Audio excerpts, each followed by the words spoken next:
سعيد اليوم أنني نستقبل أخي وزميلي علي كوليبالي، وزير الاندماج الإفريقي في جمهورية كوت ديفوار.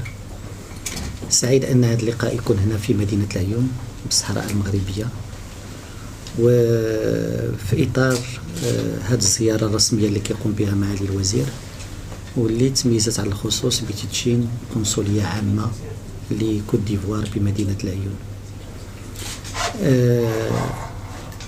كوت ديفوار كانت من الدول الأولى اللي دعمت المغربية الصحراء.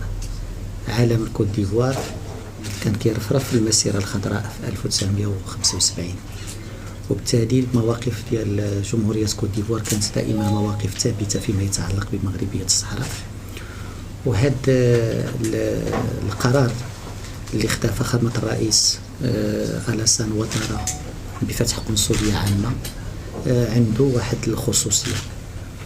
الخصوصية الأولى هي الطريقة باش اللي مشات فيها كوت ديفوار للإعلان على أو اتخاذ هذا القرار.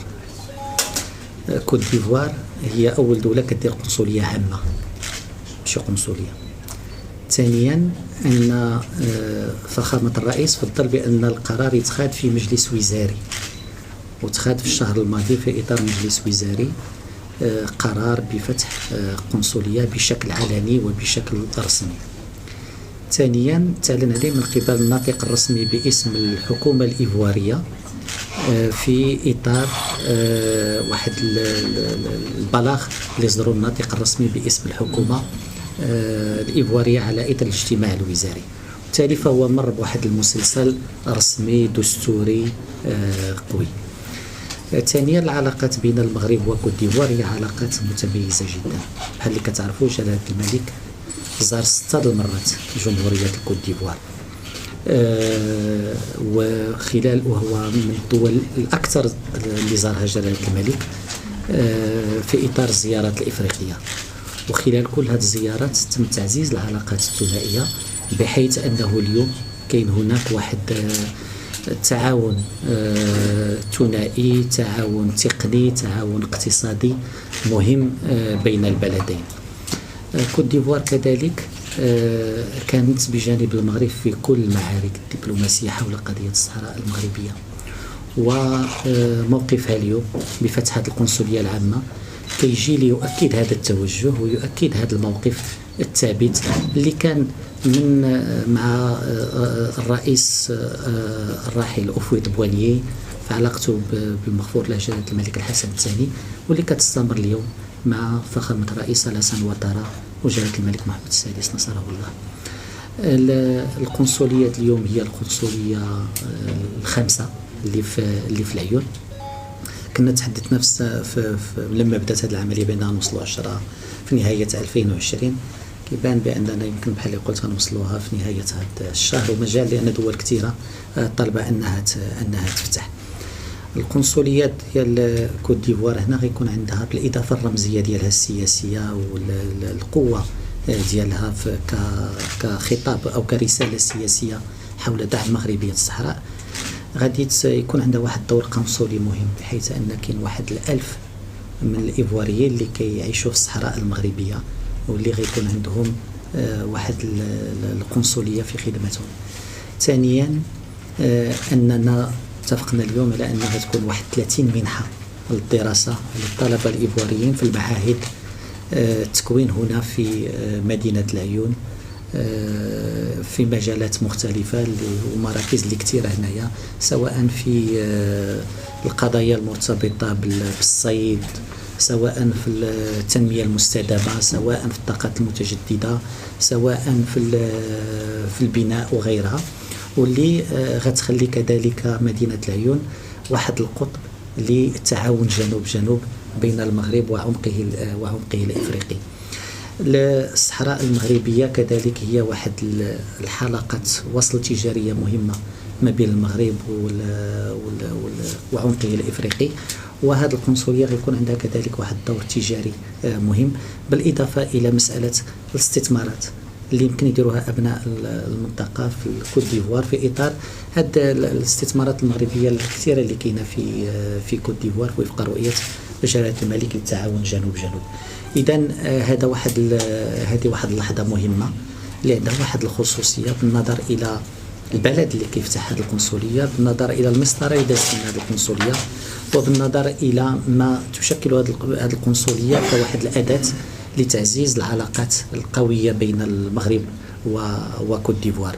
مرة أخرى أشكر معالي الوزير ومن خلاله فخامة الرئيس على هذا القرار واللي كيجي لتعزيز هذه العلاقات. كنشكر كذلك السلطات المحلية اللي كل مرة كتجاوب في إطار لتلبية رغبات هذه الدول اللي بغات تفتح هذه القنصليات، وكانت دائما السلطات المحلية معبأة للتجاوب مع رغبات هذه الدول هذه، باش أن العيون مثل باقي مدن المملكة المغربية تولي عندها واحد الحضور دبلوماسي وقنصلي مهم.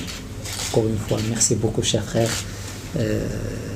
Ce que j'ai dit, c'est que c'est un acte symbolique très important, mais qui n'est pas surprenant. La Côte d'Ivoire a été toujours aux côtés du Maroc par rapport à la marocanité du Sahara. Depuis feu Houphouët-Boigny, feu Sa Majesté le roi Hassan II, et aujourd'hui avec son Excellence le Président Alassane Ouattara et Sa Majesté le roi Mohamed VI, la Côte d'Ivoire a choisi pour ouvrir ce consulat la voie la plus formelle, la plus solennelle, à travers un conseil des ministres, à travers une déclaration du porte-parole, et aujourd'hui par l'envoi de ministre de l'intégration africaine pour mettre en œuvre la décision de son Excellence le Président. Ce n'est pas surprenant également parce que le drapeau de la Côte d'Ivoire était présent lors de la marche verte.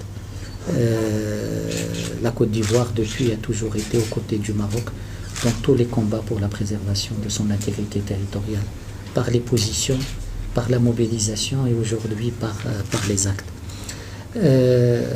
Ce consulat traduit cet attachement permanent et constant de la Côte d'Ivoire à la marocanité du Sahara. Aujourd'hui, ce consulat, non seulement est l'expression de cette position politique claire, mais il est aussi un instrument de notre coopération bilatérale. Il y a une communauté de près d'1 millier d'Ivoiriens qui vivent dans cette région du Maroc, qui auront à leur disposition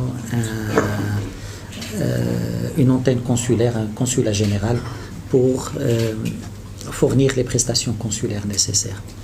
Deuxièmement, nous avons convenu d'augmenter le nombre de bourses octroyées par le Maroc à la Côte d'Ivoire par une 30aine de bourses qui seront consacrées aux étudiants ivoiriens qui souhaitent avoir une formation ici à Lyon, dans les centres de formation, dans les domaines des métiers de la mer, des énergies renouvelables, de l'agriculture, du tourisme et de toute l'offre de formation qui est disponible ici. Et ça va être donc un instrument important de notre coopération bilatérale. La région du Sahara est un carrefour commercial important. C'est le lien entre le Maroc et sa profondeur africaine.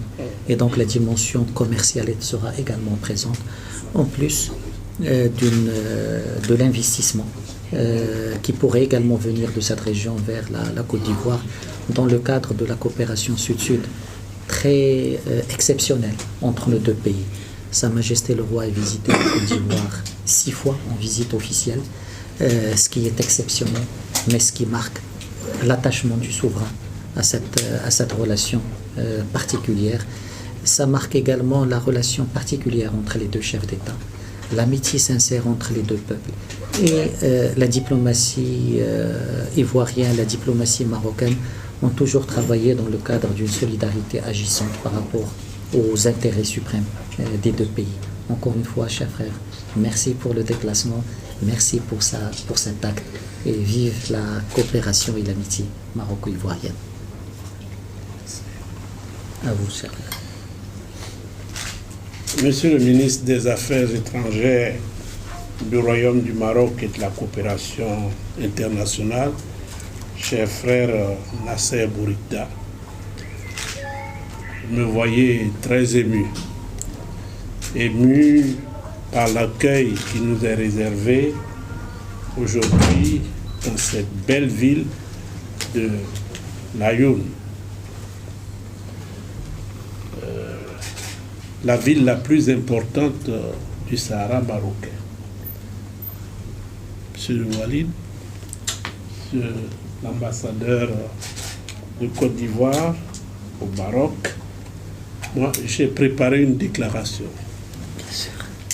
Compte tenu de la solennité de l'événement, je n'ai pas la même aisance que mon frère Nasser Bourita qui a improvisé